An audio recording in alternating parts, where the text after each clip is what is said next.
Death of Ali. Many of the Kharijists, after the Battle of Nahwa, had gone to Mecca, where they had frequent political meetings in the holy sanctuary, devising plans to avenge their relatives who had fallen in Nahwa. Here too, they planned the murder of Ali and Muawiyah, adding a third name to the list of Amr bin al-As. The three Meccan Kharijists, Abdurrahman bin Muljam al-Sarimi, Burq bin Abdullah, and Amr bin Bakr volunteered to come forward.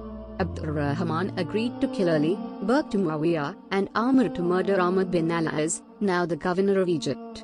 The morning of Friday, the 17th Ramadan was fixed for the execution. The three assassins poisoned their swords and separated. Abdurrahman took the route of Kufa, Burq that of Damascus, and Amr that to Egypt. The chosen day arrived, and Burq bin Abdullah, in Damascus, attacked Muawiyah while he was in the mosque, and wounded him in the loins. He was arrested. Muawiyah ordered his men to cut off the feet of Burq and take out his tongue. He was then dragged to be further tortured and put to a cruel and ignominious death.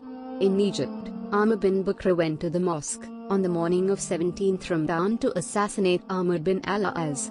In his stead, his deputy, Khadija bin Huzaifa, was in the mosque.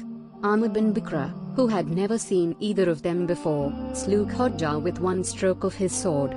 He was arrested and was forthwith put to a cruel death.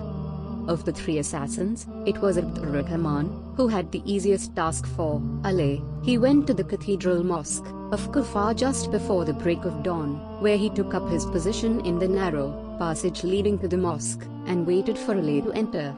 The moment Ali set foot in the mosque, while it was still dark, the assassin attacked with the sword, but missed his aim. When Ali was in prostration, Abdurrahman struck Ali, the point of his poisoned sword, and fled away.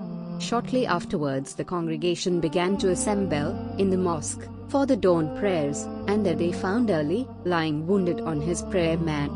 Abdurrahman was soon arrested, but no antidote could be found for the poison, and Ali's condition rapidly deteriorated and died on 21st Ramadan, 40 January 29th, 661, at the age of 63 years, and bequeathed the office of Imamate to his son Hussein. The period of Ali's caliphate lasted for 4 years and 9 months, and the period of his imamate since the death of Muhammad was for 29 years. John J. Poole writes in Studies in Mohammedanism that the death of Ali was an epoch-making event. We come now to the parting of ways. Henceforward, the commander of the faithful ceased to be elected by the votes of the people of Medina or Mecca. Arabia was no longer to be the seat of temporal power. For the future, in Islam might was to take the place of right.